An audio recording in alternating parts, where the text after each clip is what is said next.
네, 안녕하세요. 다독다독 품앗이독. 이번 시간에는 저희들 디지털 인문학과 문화 콘텐츠라는 주제로 여러분들께 인사드립니다. 사실은 지금 코로나도 이후에 저희 아이들이 학교에 가는 일수가 점점 줄어들고 있어서 또 부모님들께서 한편으로는 걱정하시는 부분이 스마트폰과 관련된 부분을 굉장히 걱정을 많이 하십니다. 그래서 이번 시간에는 저희가 이 스마트폰에도 굉장히 좋은 기능이 있고 또 긍정적으로 사용할 수 있구나라는 이런 좀 이야기들을 해드리려고 제가 이 자리에 나오게 됐습니다.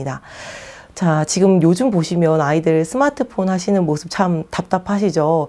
저도 상담심리학과 이제 전공을 해서 많은 부모님들을 상담하다 보면, 선생님, 우리 아이들 스마트폰 좀 못하게 해주세요.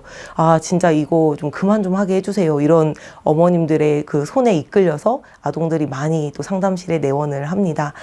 참 보면은 아이들이 늘 게임만 하는 것 같고 영상만 보는 것 같고 좀 많이 답답하실 수 있는데요. 오늘 이 시간에는 우리 아이들이 왜 이렇게 스마트폰을 좋아할까? 이런 좀 아이들의 입장에서 이해해 볼 수 있는 시간을 좀 가져보시면 어떨까? 이런 생각을 해보게 되었습니다. 저를 조금 이제 소개하기 전에 오늘 저희들 같이 한번 이야기 나눠볼 주제가 두 가지가 있습니다. 첫 번째는 스마트폰이 가지고 있는 긍정적인 측면들을 같이 좀 알아주셨으면 좋겠어요. 왜냐하면 어머니, 아버님들께서 또 할머니, 할아버님들께서 엄청 고민하시는 게 이 스마트폰 하면 뇌가 바보가 된다. 막 이런 말씀들을 많이 하셔서 좀 염려스러워서 자녀들을 스마트폰을 못하게 하시기도 하는데요.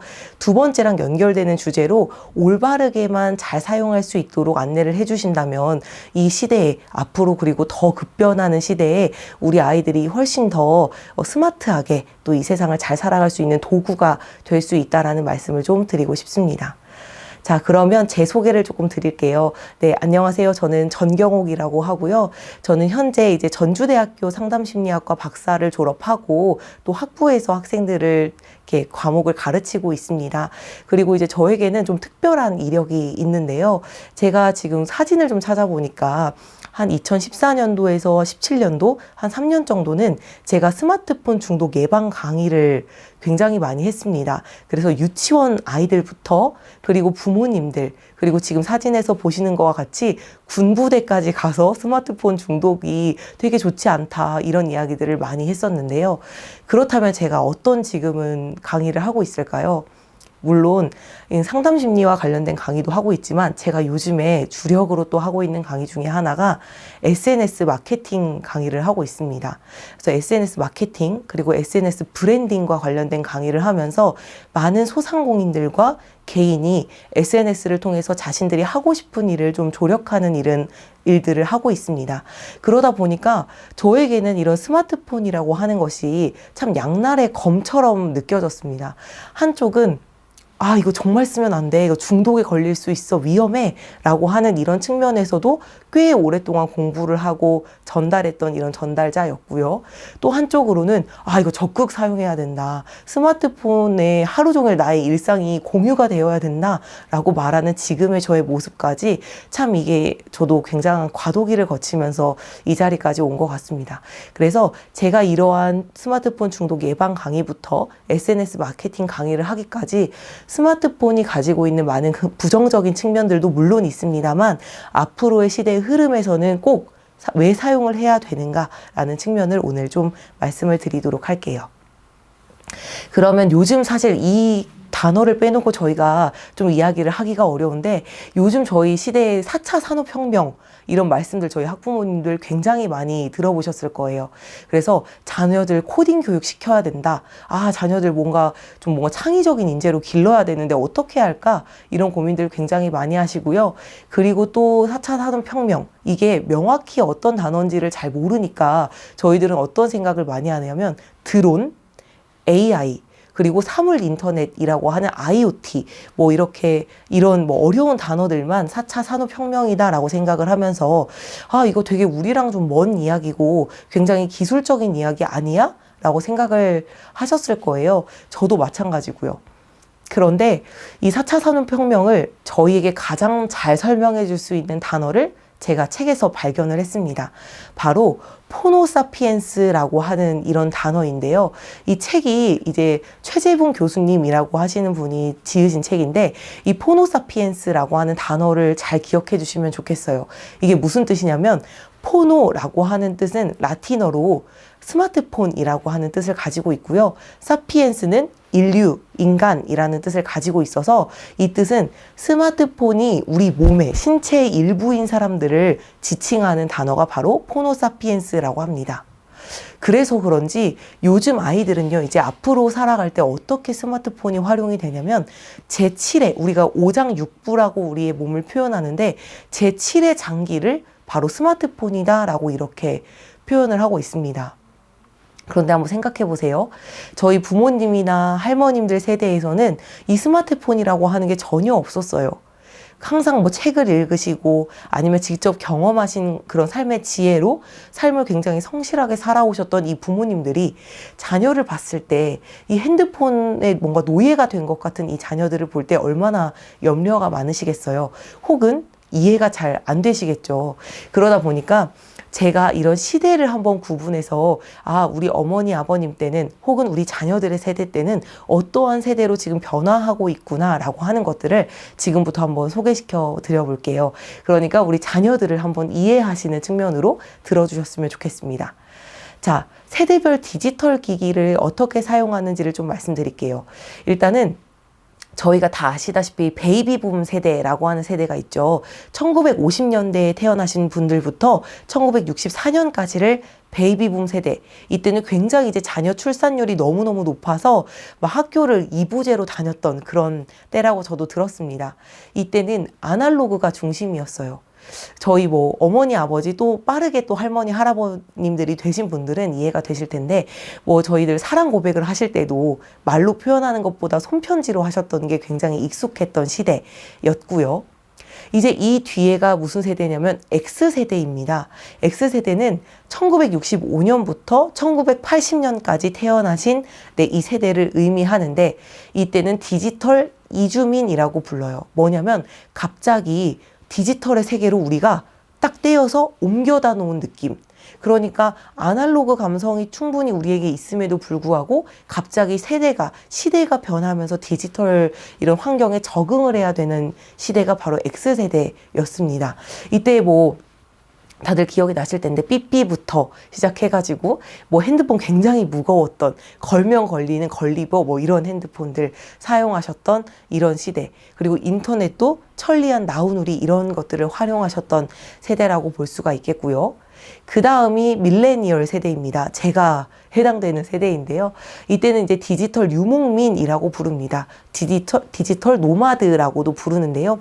이제 뭐 디지털 기기를 좀 다룰 수는 있고, 이런 것들을 가지고 좀 편안하게 자기 일에 조금 녹여서 사용할 수 있는 세대 정도로 생각하시면 좋은데, 굉장히 아날로그의 그런 교육을 받은 부모님으로부터 태어난 자녀들이 밀레니얼 세대에 많아서 아무래도 아날로그 감성과 디지털 감성을 좀 같이 가지고 있는 세대라고 볼 수가 있겠고요. 그리고 이제 좀 잘 기억해 두셔야 되는 게 Z세대. 지금 우리 청소년기 친구들이 Z세대라고 할 수가 있겠고요. 그러다 보니까 1997년부터 2009년생이 Z세대에 속하고 있고, 그 다음에 이 이후에 태어난 우리 2010년도부터 2025년도 앞으로 태어날 아이들까지 15년 단위로 지금 세대를 조금 쪼개서 이야기를 해보면 알파 세대라고 부르고 있어요. 이 알파 세대랑 Z세대의 경우는 디지털 네이티브, 디지털 원주민이라고 불러서 태어날 때부터 그냥 디지털 기기가 너무너무 자연스러운 시대에 태어났다는 것이 문제가 될 수 있습니다. 잘 한번 생각해 보시면, 뭐 이렇게 우리 어린 아이들 있죠. 2살, 3살 이 아이들 보면요, 누가 가르쳐 주지 않았는데도 손가락으로 이렇게 밀면 화면이 넘어간다라는 것들을 본능적으로 알고 있어요. 그리고 유튜브 같은 것도 자기가 그냥 보고 싶은 거 막 눌러서 보기도 하고 그렇습니다. 그래서 지금 아이들은 어떻게 보면 이 디지털 문화라고 하는 것들이 왜 제재를 받아야 돼?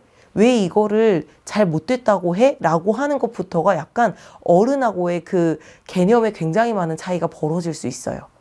그래서 제가 느껴지는 게 뭐냐면, 이렇게 책으로 뭔가를 공부한 우리 아날로그 세대의 부모님과 굉장히 디지털에 이제 만연해 있고 디지털이 너무 익숙하게 앞으로 자라날 우리 아이들의 세대 간의 갈등의 문제가 굉장히 심하겠구나 라는 이런 생각들을 많이 합니다. 사실은 상담실에 찾아오셨을 때 부모님도 오열을 하시고요. 아이들도 굉장히 오열을 합니다.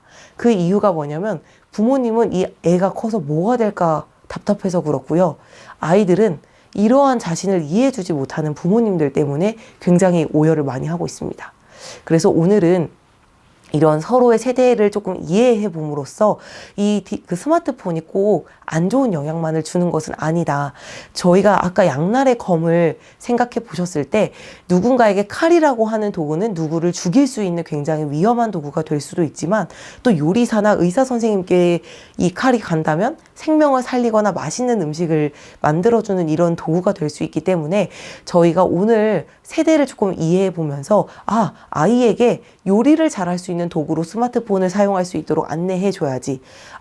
생명을 살리는 도구로 스마트폰을 사용할 수 있게끔 내가 먼저 공부해야지 라는 생각으로 조금 강의를 더 들어주시면 좋을 것 같습니다.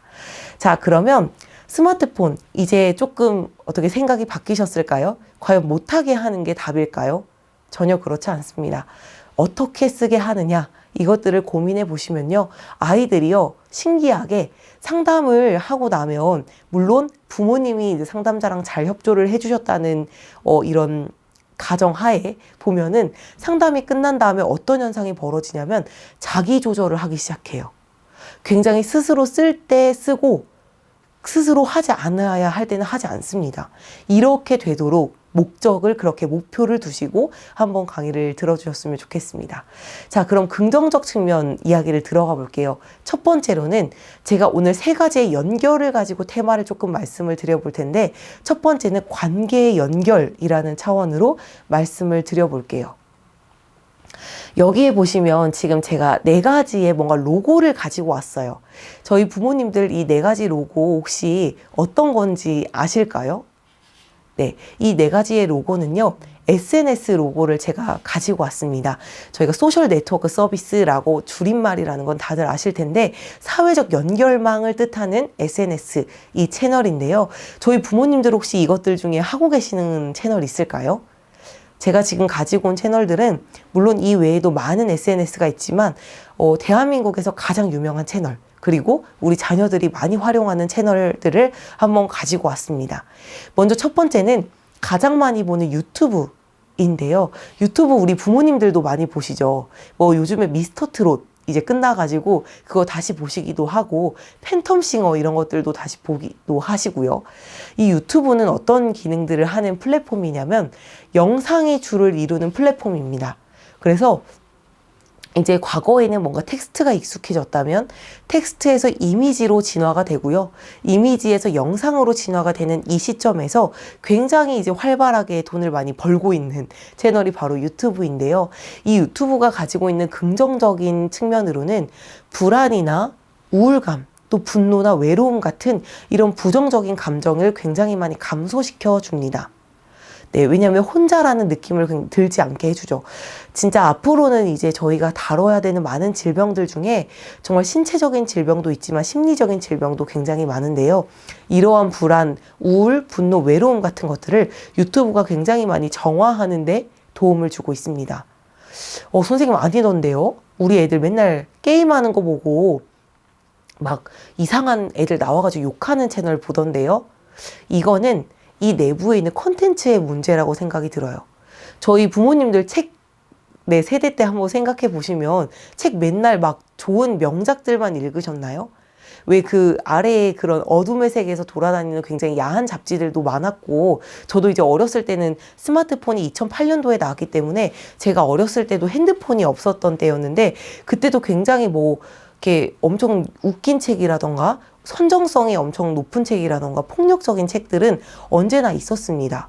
그래서 중요한 것은 이 컨텐츠 자체의 문제가 아니라 우리가 어떤 컨텐츠를 볼 수 있도록 하느냐의 지도의 문제라는 것을 기억해 두시면 좋을 것 같아요. 그리고 여기에 더불어서 유튜브의 강점은 자아 정체성이나 자기 표현에도 굉장히 긍정적으로 작용을 하고 있습니다. 현재는 지금 보면 장래희망으로 유튜버를 쓰는 아이들이 굉장히 많아요. 그러다 보니까 아이들이 직접 영상을 찍어보기도 해요. 그래서 자기 표현력이 굉장히 많이 상승하고요. 그리고 어떤 콘텐츠를 사람들에게 보여줬을 때 사랑받을까라고 하는 이런 창의성들도 굉장히 많이 발달하고 있는 것들을 볼 수가 있어서 이런 측면에서는 유튜브가 긍정적으로 활용될 수 있다라는 말씀을 좀 드리고 싶습니다. 그리고 두 번째는 인스타그램이에요. 이렇게 화면이 생겼는데 혹시 우리 부모님들 보신 적 있으실까요? 네, 아이들에게 이 이야기만 해주셔도 애들이 엄마가 인스타그램 어떻게 알아요? 할아버지가 인스타그램 어떻게 알아요? 이렇게 말할 수도 있어요, 애들이. 보면은 인스타그램은 사진이나 영상이 주를 이루는 채널이에요. 그래서 한 사람이 자기의 주소를 가지고 있어서 그 안에 자기가 오늘 뭐 먹었던 음식이라든지 자기가 입었던 옷이라든지 뭐 이런 것들을 올리기도 하고요. 그리고 뭔가 사업을 운영하시는 이런 어른들은 자기의 사업과 관련된 것들을 많이 홍보하는 채널로 활용을 하기도 합니다. 여기는 팔로우라고 하는 개념이 있어서 내 채널에, 내 방송국에 와서 보고 싶은 사람들은 팔로우를 딱 누르면 계속해서 그 채널들을 볼 수 있도록 하는 이러한 개념이라고 생각을 해주시면 될 것 같고요. 10대부터 30대 젊은 층들이 많이 활용을 하고 있고요. 남성들보다는 여성들이 많이 활용을 하고 있는 채널이에요. 그래서 여자친구들이 조금 많이 더 쓰는 것들을 볼 수가 있습니다. 그 다음에 이제 페이스북인데요. 페이스북 모양은 이렇게 생겼어요. 전 세계 사람들이 가장 많이 쓰는 메신저라고도 이야기를 하고 있고요. 사진과 글 위주의 플랫폼으로 활용을 하고 있습니다. 이건 이제 어른들도 간혹 하셔서 아마 우리 부모님이나 저희 할머니, 할아버님들 중에서도 하시는 분들이 계실 수가 있는데요. 인스타그램과 페이스북이 좀 비슷한 점이 많은데 그럼에도 불구하고 다른 점을 좀 살펴보면 페이스북은 이렇게 나랑 다른 사람이 친구 신청을 하면 받아줘야 둘이 친구가 돼요. 친구가 됐으면 조금 더 긴밀하게 친구한테만 보여주고 싶은 게시물은 친구만 볼 수 있고요. 인스타그램은 우리가 서로 친구가 되어야 돼 라고 하는 이렇게 비공개 계정도 물론 있지만 그냥 대부분은 내가 보고 싶은 사람 거 가서 나 당신 거 볼래요 라고 누르면 그냥 볼 수 있어서 어떻게 보면 페이스북이 조금 더 폐쇄적인 채널이라고 볼 수가 있어요. 페이스북과 인스타그램 둘 다는 그 안에 카카오톡처럼 메신저의 기능이 있어요. 뭔가를 주고받고 할 수 있는데 10대들의 경우에는 페이스북 자체를 많이 쓴다기보다는 페이스북 안에 있는 메신저를 조금 더 많이 쓴다라고 생각을 하시면 좋을 것 같아요. 자, 그 다음에는 이제 블로그. 블로그는 많이 아시죠? 저희 네이버에서 검색하면 이제 글로 많이 활용이 되는 채널이고요. 네이버에서 운영하는 채널로 사진이나 영상 등을 삽입할 수 있는 채널입니다. 관계성 측면으로 이제 활용하기보다는 뭔가 정보를 전달할 때 많이 쓰고 있는 이런 일방적인 채널이라고 볼 수 있고요. 10대들이 그렇게 많이 쓰지는 않는데 요즘에 학교나 이런 공공기관에서 10대들이 블로그를 할 수 있도록 많이 교육하고 안내하기도 해요. 왜 그러냐면 글을 쓰고 뭔가 정리해 볼 수 있도록 하는 이런 채널을 인터넷에서 계속 만들어주기 위해서 그렇습니다. 자, 그러면 제가 이렇게 소개를 해드렸는데 이런 채널들에 어떤 긍정적인 요소들이 있을까요? 한번 소개를 해드릴게요. 자, 지금 보시면 이거는 마이린이라고 하는 유튜버입니다. 얘는 이제 청소년 유튜버세요. 그런데 지금 보면은 벌써 구독자가 100만 명이 넘어요. 100만 명. 우리나라 인구의 거의 한 60만 분의 1, 60분의 1? 이 정도의, 60분의 1 정도의 사람들이 보고 있다라고 생각을 하시면 될 것 같은데요. 지금 보시면 유튜브가 해로운 것만 있는 게 아니라 이 마이린 같은 경우는요. 스터디 윗 미라고 해서 나랑 같이 공부할래? 이런 뜻인데 공부하는 영상을 그냥 계속 찍어서 그것만 올려요. 요즘 학생들 사이에서 굉장히 스터디를 인증하는 이런 챌린지 문화가 굉장히 유명하고 유행하고 있어서 나 이렇게 하루 종일 공부했어 라고 하는 걸 영상으로 찍어서 올리는 이런 컨텐츠도 있고요. 그리고 어머니께서 굉장히 이제 어렸을 때부터 관심 있는 것들을 같이 해보고 영상을 찍어보고 이렇게 돼서 지금 아래 보면 같이 가지고 놀 수 있는 팝잇, 푸시팝이라고 하는 것을 같이 가지고 놀면서 영상을 찍는 이러한 컨텐츠로 100만 명의 사람들을 모았다는 것이 굉장히 긍정적인 요소라고 보실 수가 있겠습니다. 그래서 아까처럼 굉장히 폭력적이거나 게임만 보지는 않는다라는 거 이야기를 좀 드리고 싶고요. 그 다음에 두 번째로는 지금 보시면 많은 기관들에서 인플루언서라고 하는 것들을 뽑아요. 인플루언서는 아까 제가 보여드린 페이스북이나 인스타그램에서 나를 많이 따르고 있는, 팔로우를 하고 있는 사람들이 많은 그런 사람들을 인플루언서, 영향력 있는 사람들이라고 이렇게 부르는데요. 그러다 보니까 아이들을 어렸을 때부터 이렇게 유튜버나 인플루언서에 관심 있는 아이들이 많아서 영향력 있는 아이들로 키우기 위해서 지금 보시면 대한민국 청소년 의회에서도 청소년 대학생 홍보대사를 일부러 뽑아요. 그래서 인스타그램에 우리 의회 활동 좀 홍보 좀 해줘. 이렇게 해서 학생들을 뽑는다는 거에서 이렇게 보시면 어떠세요? 관계가 계속해서 연결이 되겠죠. 지금 의회 이런 활동 서포터즈 이런 것들을 우리가 같이 한번 활동해 봄으로써 전라북도권 안에 있는 친구들만 만나는 것이 아니라 전국적으로 다른 학교에 있는 학생들은 어떻게 의회라고 하는 것들을 활동할까? 의원님들은 어떤 일들을 할까? 그럼 우리는 어떤 일들을 할 수 있을까라고 하는 호기심, 직업에 대한 간접적 체험을 또 해볼 수 있다라는 것에서 굉장히 긍정적인 측면을 가질 수가 있겠습니다. 그래서 여기에서 또 중요한 게 부모님들께서 이런 정보를 미리 알고 아이들과 함께 이런 거 같이 한번 해볼래? 라고 관심을 좀 돌려주시면 아이들은 굉장히 자존감 있게 이런 활동들을 하면서 SNS를 활용하는 방법들을 배우게 될 거고요. 또 아이들이 좀 내가 청소년 의원이야 라고 하는 이런 자기 효능감이나 자존감 같은 것들을 키울 수 있도록 조금 방향을 설정해 주시면 어떨까 이런 생각들을 해보게 됩니다. 그 다음 두 번째로는 학습의 연결입니다. 어떻게 보면 이제 스마트폰이 가진 가장 큰 장점은 검색할 수 있다라고 하는 것인데요. 제가 얼마 전에 만난 학부모님이 자녀와의 대화를 나눴는데 굉장히 좀 재미있게 들었던 일화를 소개를 해드리겠습니다. 지금 보이는 사전은 버섯인데 이 버섯을 가지고 이제 아이와 엄마가 천변을 이렇게 산책하면서 이야기를 나누는 거예요. 엄마, 이 버섯 어떤 종류, 어떤 과에 속해? 그랬더니 저희 학부모님께서 이끼과에 속하지 않을까? 이랬더니 아닌데 내가 학교에서 들으니까 곰팡이과라고 내가 들었는데 이렇게 대화를 나눴다는 거예요. 되게 대화 자체가 너무 건설적이어서 웃음이 났고요. 그 다음에 그렇게 걷다가 이제 모자가 딱 자리에서 멈춰서 어떻게 했냐면 바로 인터넷을 켜서 검색을 해보셨대요. 그런데 지금 딱 보니까 여기 제가 가지고 왔는데 저기 곰팡이과에 속한다라고 이렇게 되어 있어요. 그래서 어머니께서 와 이거 학교에서 되게 잘 배웠구나 라고 하면서 언제든지 모르는 거 있으면 지금 이렇게 우리 찾아보자 라고 이야기를 훈훈하게 마무리했다면서 저한테 굉장히 선생님 긍정적으로 스마트폰을 쓰고 있어요 라고 이렇게 사례를 말씀을 해주셨습니다. 스마트폰이 가진 가장 긍정적인 장점 두 번째는 어떻게 보면 검색을 할 수 있다는 것, 즉 즉시성이 큰 장점이지 않을까 이런 생각을 해보게 되었습니다. 자, 그렇다고 하면 우리의 뇌는 지금까지는 어떻게 활용이 되었냐면 굉장히 암기하는 뇌로 우리 뇌를 사용을 해왔어요. 이제 제가 예전에 디지털 치매, 디지털 스마트폰 중독과 관련해서 강의를 하면서 주변에 있는 분들 10명 정도 전화번호 외우고 계신가요? 이런 질문들을 했었는데요. 사실은 이제는 뇌가 어떻게 뇌를 활용하게 되냐면 암기하는 뇌에서 연결하는 뇌로 뇌를 사용하게 됩니다. 예전에는 우리가 모든 것들을 암기하고 있었어야 됐고 그러다 보니까 주입식 교육을 뭔가 배워야 됐고 자격증을 따고 시험을 잘 보는 사람이 성공하는 이러한 사회로 지금 저희가 살아왔었다면 이제는 앞으로 살아갈 시대는 꽤 많은 것들이 변화되고 있습니다. 그래서 기존에 어떻게 보면 암기를 잘해서 우리가 성공했다라고 하는 직업군들이 벌써 50% 이상 인원 감축들이 들어가는 직업들이 많아지고 있습니다.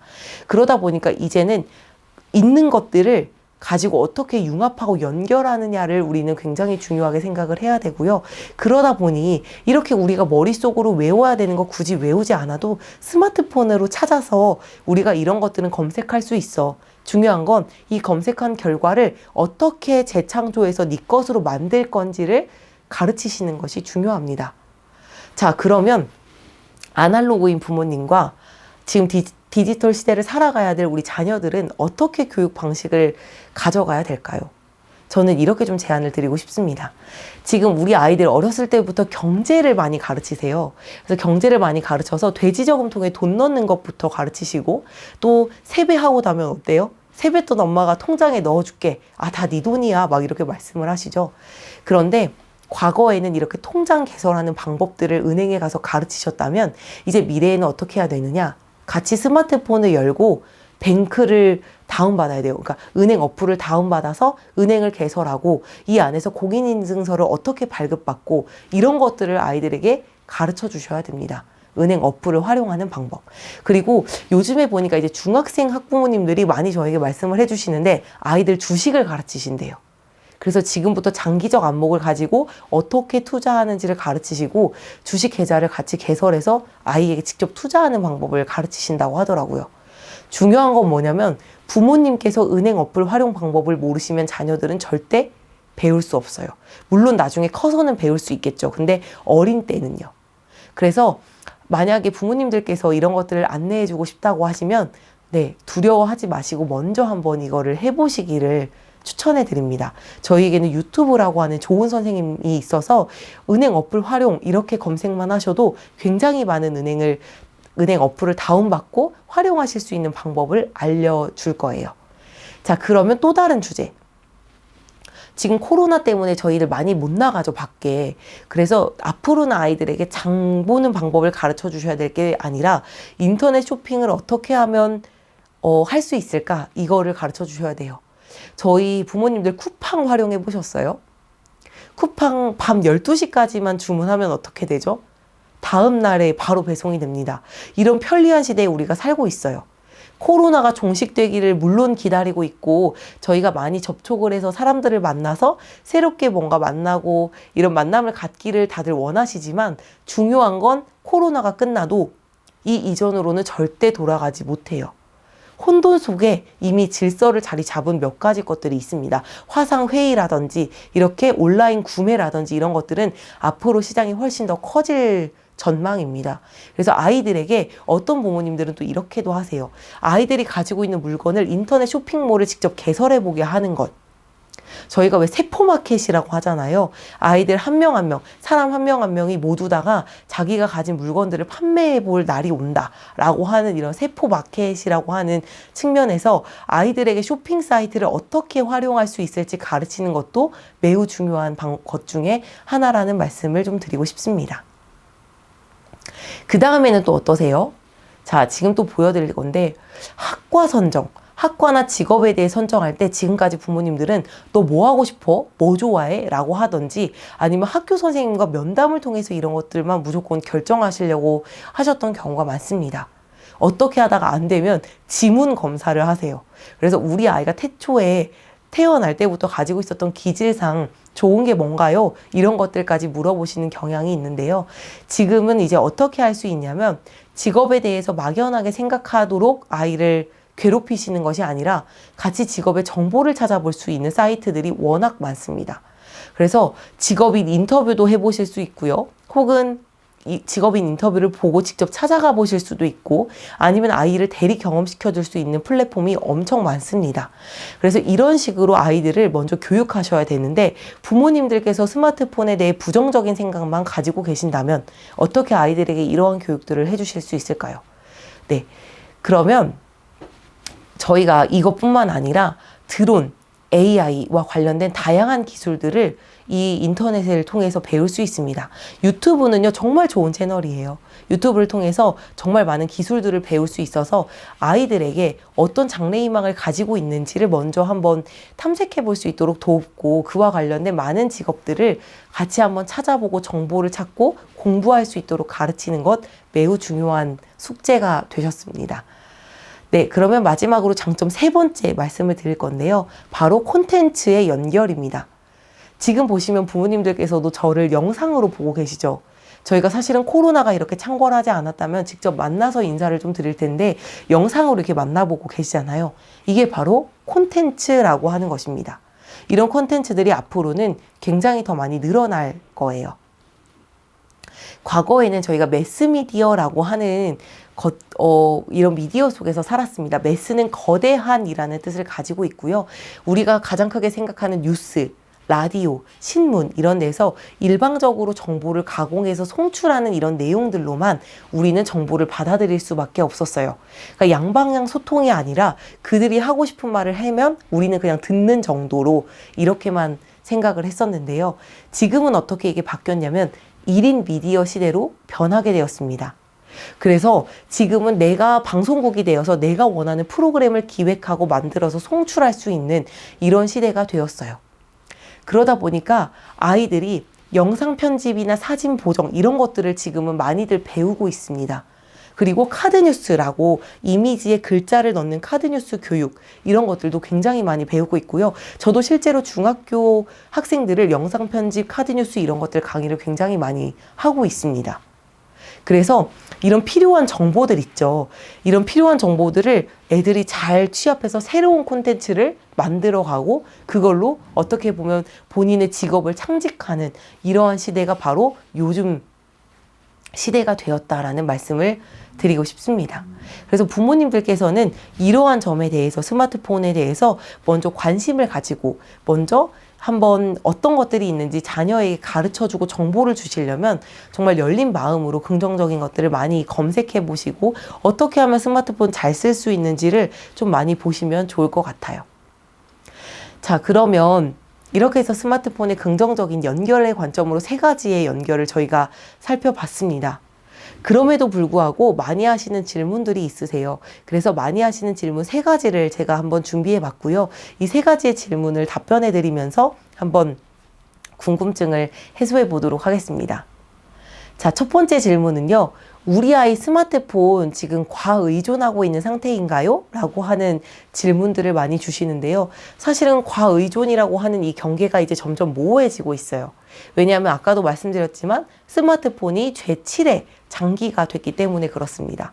그래서 과의존이라고 하는 이제 개념보다는 물론 과의존이기도 하겠죠. 근데 과의존이 많이 오랫동안 사용해서 과의존이 아니라 이거를 중단할 수 있을 때 중단하지 못하면 이게 과의존이 되어서 제가 설문할 수 있는 몇 가지의 질문지를 가지고 왔으니까요. 한번 보시면서 우리 아이가 여기에 해당된다라고 하면 과의존이고 이거는 반드시 지도가 필요하다라는 말씀을 먼저 드리고 싶습니다. 근데 우리나라 학생들이 평균 스마트폰 사용 시간이요.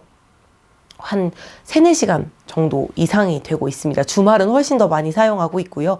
평일엔 학교에서 걷기 때문에 학교가 끝난 뒤부터 활용할 수 있어서 이렇게 쓰고 있습니다. 자, 보시면 이제 여기 몇 가지 질문들이 있는데요. 이용 시간을 줄이자라고 이야기를 했는데 그 줄이는 것을 실패했다거나 혹은 이용 시간을 부모님과 약속했는데 그 시간을 지키는 게 굉장히 어렵다거나 스마트폰으로 인해서 가족과의 갈등이 생겼다. 이러면 아이들이 스마트폰에 과의존하고 있다라고 좀 보실 수가 있겠습니다. 그래서 현재의 상태를 잘 점검해 보시는 것이 중요하겠고요. 그 다음 2번째로는 스마트폰 언제 사주는 게 좋을까요? 라는 질문들을 또 학부모님들께서 많이 하세요.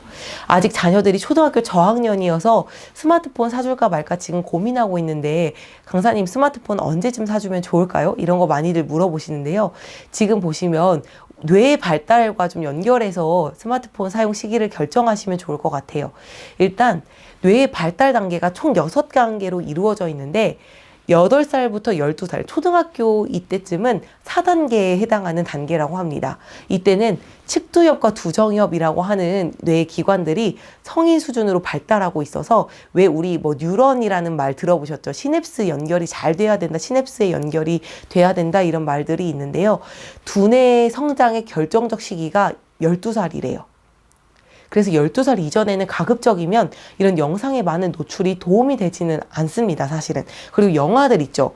어린 아이들에게 스마트폰을 보여줬을 때 아이들이 얻을 수 있는 이득은 거의 없대요. 그래서 그거는 아이들 왜 음식점 갔을 때 유튜브 보여주시고 하는 것들은 사실은 부모님의 욕심이 크신 거예요. 식사를 편안하게 하고 싶다, 평화롭게 마무리하고 싶다, 주변에 패기치고 싶지 않다. 이런 것 때문이지 가급적이면 네, 이때 책을 좀 많이 보여주셔서 뇌가 굉장히 많이 발달할 수 있도록 도와주시는 게 필요하고요. 최소 만 12살 이후에 스마트폰을 사주시는 것이 바람직하겠습니다.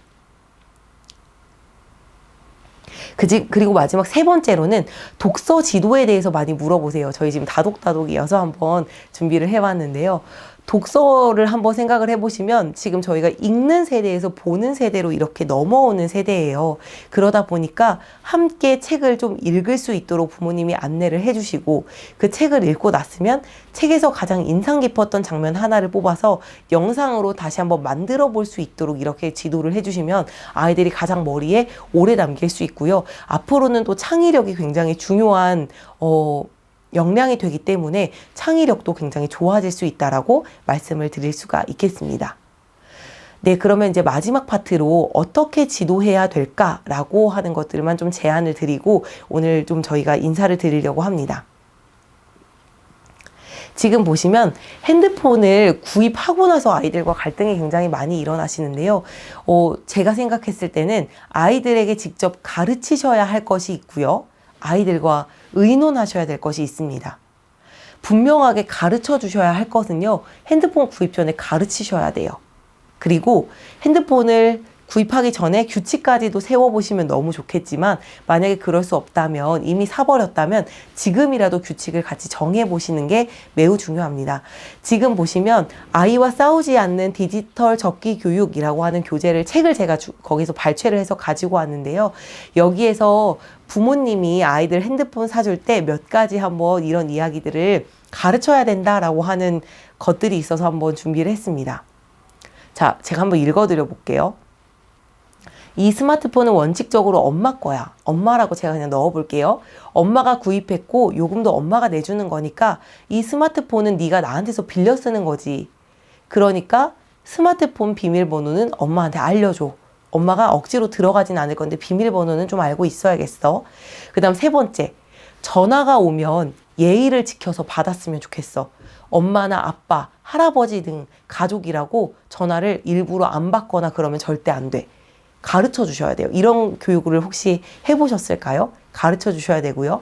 그리고 평일에는 오후 7시 30분, 그리고 주말에는 오후 9시가 되면 폰을 반납해 줬으면 좋겠어. 너무 늦거나 너무 일찍이라서 전화로 친구한테 만약에 전화했을 때 친구 부모님이 받을 것 같으면 그러면은 핸드폰으로 문자도 하면 안 돼. 이런 것들을 에티켓이라고 하죠. 가르쳐 주셔야 됩니다. 그 다음에 다섯 번째, 폰으로 다른 사람을 놀리거나 속이는 행동을 해서는 안 돼.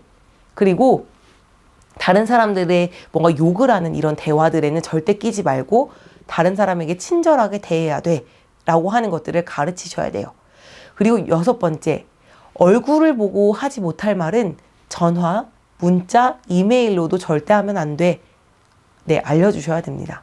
그 다음에는 여덟 번째, 이거 되게 중요한데요. 부모님들이 아이들과 성에 대한 대화를 다루기가 어려워서 못하실 수도 있지만요. 다뤄주셔야 됩니다. 음란물, 야동이나 야한 사진 절대 보면 안 돼. 엄마에게 보여주어도 괜찮을 것 같은 정보만 검색했으면 좋겠어. 그리고 공공장소에서는 무음이나 진동으로 해도 다른 사람한테 피해를 주면 안 돼. 너나 다른 사람의 신체의 은밀한 부위를 찍는 것은 범죄고 이런 것들을 SNS에 올려서는 절대 안 돼.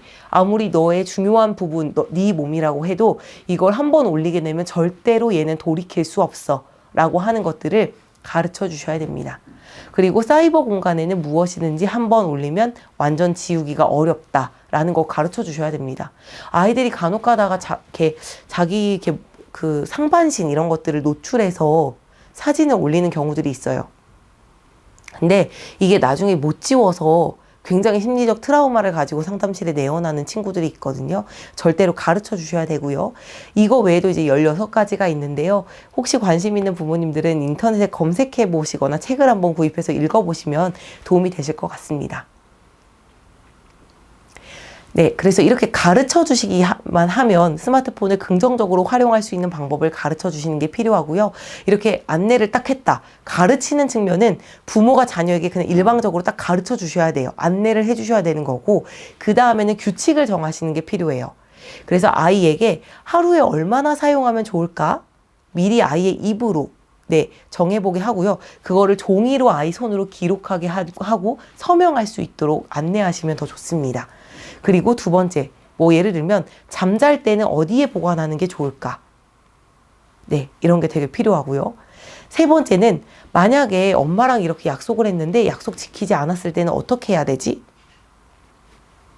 뭐 예를 들면 아이가 그럼 한 달 동안 안 할게요. 이렇게 아이 스스로 말할 수 있도록 해주셔야 되고요. 마지막, 그리고 핸드폰 가지고 어떤 건 하면 안 될까? 라고 하는 것들을 아이들과 대화를 나눠볼 수 있도록 하시는 게 중요하겠습니다. 그러면 아이들의 스마트폰 교육을 할 때 꼭 하셔야 될 것과 하지 않으셔야 될 것을 제가 정리해서 가지고 왔으니까요. 오늘 교육을 다 잊으신다 하더라도 이것은 꼭 기억을 해주셨으면 좋겠습니다. 먼저 하면 좋은 것들. 오늘 제가 계속 이야기를 해드렸어요. 부모님이 먼저 스마트폰에 대해서 공부해 보시기를 추천해 드립니다. 김미경 강사님 아시죠? 김미경 강사님이 뉴노멀이다 해서 이제 갑자기 코로나 이후로 굉장히 혼돈 속에 질서 잡힌 이 시대에 우리가 살아가고 있습니다 라고 하시면서 지금 되게 디지털과 관련된 강의를 많이 하고 계세요. 그래서 김미경 강사님 유튜브를 보시면 좀 디지털 그런 사회에 대한 이해를 더 잘 하실 수 있을 것 같아요. 그래서 스마트폰에 대해서 공부해 보시고 우리 자녀에게 어떤 교육을 좀 해주면 좋을지를 부모님이 미리 교육을 먼저 들어보시면 좋을 것 같아요. 인스타그램, 페이스북 어떤 채널이야? 들어가 보셔야 돼요. 그 다음 두 번째는 자녀들 앞에서 바른 휴대폰 사용의 모습을 보여주시는 게 필요합니다. 제가 보면 이런 이야기를 많이 들어요. 자녀들한테. 우리 엄마도 게임해요. 맨날 게임하고 있고요. 맨날 막 유튜브 하고 있고요. 그래요. 그래서 부모님들이 이렇게 먼저 좋은 모습을 보여주지 않으시면서 자녀들에게만 좋은 모습을 보여줘야 된다? 이건 조금 어려운 말씀이잖아요. 그래서 먼저 올바른 휴대폰 활용하는 모습을 자녀들에게 좀 보여주셨으면 좋겠고요. 그럼에도 불구하고 세 번째로 꼭 해야 되는 일은 정기적인 대화 시간을 가져주셔야 됩니다. 식사할 때는 우리 식사만 하자. 그리고 가족과의 시간 20분, 하루에 20분은 꼭 우리가 대화를 해야 돼. 이때 핸드폰을 하면 이때는 압수를 할 수 있어 라고 하는 것들을 먼저 아이들에게 이야기를 해주시는 것이 필요하겠습니다. 그리고 굉장히 중요한 게 하면 좋은 것만큼 절대로 꼭 지켜주셔야 되는 게 하면 안 되는 거예요. 하면 안 되는 거를 제가 몇 가지를 좀 말씀드리면 첫 번째는 약속을 세웠으면 원칙을 고수해 주시는 것이 필요합니다. 보통은 우리 아이들 주말에 핸드폰 주시는 부모님들이 많은데 주말에만 주기로 했으면 꼭 주말에만 주셔야 돼요. 부모님 집에 갑자기 이제 집에 손님이 왔어요. 아이가 심심하잖아요. 그러니까 자꾸 막 엄마한테 칭얼거리고 떼쓰고 이래요. 초등학생이. 그러니까 이거 핸드폰 줄게 가서 핸드폰이나 하고 있어. 이렇게 하면 아이가 어떻게 될까요? 때를 쓰면 부모님이 줄 수도 있겠구나 라고 하는 게 학습이 되어버립니다. 그래서 원칙을 세우셨으면 그 원칙은 끝까지 지켜주셔야 되지 이 원칙을 중간에 바꾸시면 절대로 안 된다 라는 말씀을 좀 드리고 싶고요. 그 다음에 두 번째는 압수에 대한 이야기를 좀 드리고 싶은데요. 아이들과 사전 협의하지 않고 이런 상황에서는 부모님이 압수할 수 있어. 그리고 3번까지 기회 주셔야 돼요. 너 이렇게 했을 때 엄마가 압수한다고 했다. 너 압수한다고 했어. 이제 한 번 더 그러면 압수할 거야. 라고 하고 3번째에는 압수하시면 괜찮은데 가끔 부모님들이 어떤 경우가 있냐면 자녀가 핸드폰 하는 모습을 쭉 보시다가 어느 시점인지 모르는데 갑자기 폭발하시는 경우가 생겨요. 그래서 갑자기 폭발하면서 너 이리 내놔! 이렇게 해서 이제 뺏어가게 되면 이건 자녀와의 관계에 엄청난 금이 갈 수 있습니다. 그래서 이런 것들은 사전 협의하지 않고 절대로 압수하시면 안 되고요. 그거 잘못 압수하면 아이들한테 크게 상처가 될 수도 있어요. 그래서 그렇게 하시면 절대 안 됩니다. 왜냐면 아이들이 자기 친구들과 엄청 중요한 대화를 나누고 있을 수 있고 여기에 끼지 않으면 내가 왕따가 될 것 같은 그 느낌을 느끼는 순간일 수도 있거든요. 그래서 좀 주의해 주셨으면 좋겠고요. 마지막으로 3번째는 부모님의 시간을 핸드폰에게 주지 마세요라는 말씀을 드리고 싶어요. 이 말씀은 뭐냐면 아까 맥락과 일치하는데 부모님이 집에 손님이 오셔서 아이를 케어하기가 귀찮으니까 힘드니까 핸드폰을 주는 행동. 이렇게 예를 들면 부모님이 아이를 직접 가르치거나 뭔가 대화를 나누거나 하셔야 되는 시간인데 부모님이 바쁘거나 몸이 힘들거나 귀찮다는 이유로 핸드폰에게 아이를 맡기시면 안 된다라는 말씀을 꼭 드리고 싶어요. 그러면서 아이들에게 건강하게 휴대폰을 사용해야 된다라고 하는 건 굉장히 이제 잘못된 생각이실 것 같고요. 아이들이 요즘에 이렇게 생산적인 일, 아까 제가 말씀드렸던 긍정적인 연결들을 했다면 너 요즘 인스타 팔로워 몇 명이야? 어떤 사람들과 친하게 지내고 있어? 이런 것들을 부모님들이 계속해서 대화하면서 자녀와의 생활을 조금 좀 나눠주셨으면 좋겠습니다. 그래서 이렇게 해서는 안 되는 것까지 이야기를 좀 드려볼게요. 네. 마지막인데 아이들을 많이 지지해 주시고 좀 사랑해 주셨으면 좋겠습니다. 아이들이요, 사실은 게임 중독에 걸린 아이들이 제 앞에서 많이 와서 상담을 받는데요. 이 아이들을 보면요, 공통점이 한 가지가 있어요. 가족과의 대화가 일단 단절되어 있고요. 두 번째로는 자기 존중감이 굉장히 약하고 자기 효능감이 굉장히 떨어져 있는 아이들이 게임 중독에 많이 걸립니다. 제가 한 아이의 말이 굉장히 인상 깊어요. 뭐냐면, 선생님, 저도 이거 하고 싶어서 하는 거 아니에요. 근데 이거라도 안 하면 너무 죽을 것 같아서 하는 거예요. 라는 말을 많이 들어요. 근데 그 아이의 무엇을 길러줬냐면 자기 효능감을 길러줬어요. 어떤 일을 성공할 수 있다고 믿는 기대와 신념. 그 아이에게는 이 자기 효능감이라고 하는 게 없었어요. 지금 잠깐 어머니, 아버지 한번 생각해 보시면 우리 아이들에게 긍정적인 표현을 좀 많이 하시나요? 아니면 부정적인 말씀을 좀 많이 하시나요? 아이들에게 힘을 좀 주셨으면 좋겠어요. 아이들이 자기 조절을 할 수 있도록 자기 조절 근육을 길러주는데 가장 좋은 것은 바로 이 자기 효능감입니다. 자기 효능감은 4가지로 구성이 되어 있는데요. 첫 번째는 성취 경험이에요. 아이들이 작은 성취를 할 수 있도록 경험시켜 주는 것. 그래서 아이들이 공부를 할 때 아주 낮은 난이도부터 문제를 맞춰볼 수 있도록 해서 굉장히 성취 경험을 올려주면 스스로 잘하는 아이들도 많이 있어요. 이런 성취 경험이 자기 효능감을 엄청나게 채워주는데 도움이 되고요. 두 번째로는 대리 경험. 주변인들, 내 친구들이 뭔가 성공하고 있어, 이런 것들을 같이 경험하는 것. 그리고 내가 좋아하는 방탄소년단 오빠들이 1위 하고 있어, 이런 거 할 때 대리 경험을 좀 느낄 수가 있겠고요. 그 다음 세 번째는 언어적인 설득이라고 하는 게 들어가는데요. 주변인들의 지지와 격려가 자기 효능감을 굉장히 좋게 해준다고 합니다. 그래서 주변에 엄마, 아빠가 와, 너 왜 핸드폰으로 게임 하고 있는 줄 알았더니 너 인스타그램으로 친구들하고 소통하고 있었어? 아, 소통은 하는 건 너 되게 좋다. 근데 여기에서 욕 같은 거는 안 했으면 좋겠어. 뭔가 이런 식의 뭔가 대화가 조금 격려하는 대화가 많이 있었으면 좋겠고요. 엄마 인스타그램 어떻게 하는지 좀 알려줄래? 뭐 이런 것들. 격려와 지지, 관심, 이런 것들이 굉장히 중요하고요. 그리고 마지막은 스트레스 요인이 없어야 됩니다. 근데 자녀들 스트레스 요인을 가장 많이 보면요. 첫 번째는 이제 친구, 두 번째는 부모님과의 갈등이 있을 때 자녀들은 심리적인 트라우마를 엄청 심하게 겪습니다.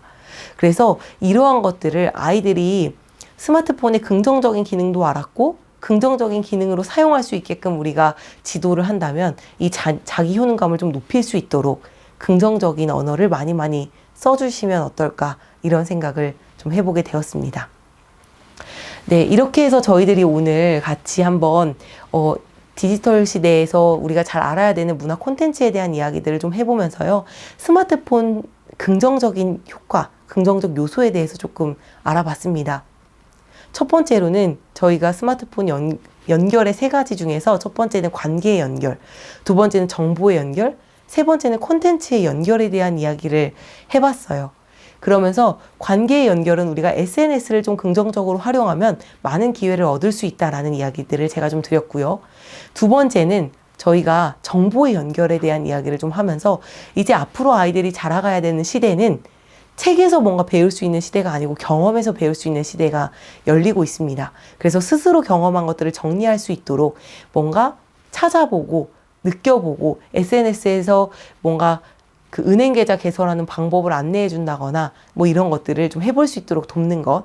그리고 세 번째는 컨텐츠의 연결이어서 아이들이 스스로 영상 편집, 카드 뉴스 만들기 이런 것들을 통해 스스로의 컨텐츠를 만들어 볼 수 있도록 좀 독려해 달라는 말씀을 좀 드렸습니다. 그리고 아이들을 지도하실 때는 첫 번째로는 아이들을 지도하실 때 가장 먼저 중요한 것은 아이들의 입장에서 좀 이해해 보시는 게 되게 필요해요. 아이들이 학교에서 어떻게 좀 지내고 있나. 아이들이 사실은 가장 많이 그 청소년 스마트폰 사용해서 염려되는 문제 중에 하나가 집단 따돌림이 많이 일어나요. 그래서 이러한 것들이 스마트폰을 우리는 잘 사용할 수 있도록 좀 안내해주고 자녀의 심리적인 지금 상태가 안녕한지를 먼저 체크해 주시는 게 굉장히 중요하다. 그리고 절대 해서는 안 되는 것 중에 하나는 억지로 압수하는 것. 압수하시면 절대 안 된다. 실제로 압수하신 부모님이 계셨어요. 그래서 핸드폰을 압수했더니 애가 어떻게 했냐면 학교에서 다른 친구의 공기계를 몰래 빌려와가지고 그걸 밤새도록 또 하는 이런 경우들이 있어서 압수를 하시면 이제 자녀들과 엄청난 갈등이 생긴다라는 거 기억을 해주셨으면 좋겠습니다. 이렇게 해서 저희들 약 50분간의 이런 강의를 같이 한번 진행을 해봤습니다. 어떠셨나요? 좀 도움이 되셨을까요? 앞으로도 자녀에게 좀 염려는 많이 되실 것 같아요. 아, 내가 앞으로도 자녀에게 뭐라고 하지 않으면서 좀 긍정적 측면으로 잘 기를 수 있을까? 이런 염려는 좀 드실 수 있을지 모르겠지만 자녀들이 사실은 사춘기 때 가장 많이 까칠하고 또 가장 많이 부모님 속을 많이 썩이지만요. 그럼에도 불구하고 가장 필요한 건 부모님의 따뜻한 품이 아닐까 싶습니다. 아이들이 더 행복하게 자녀들이 더 행복하게 자랄 수 있도록 언제나 따뜻한 토양이 되어주셨으면 좋겠습니다. 네, 그럼 오늘 강의를 여기에서 마치도록 하겠습니다. 감사합니다.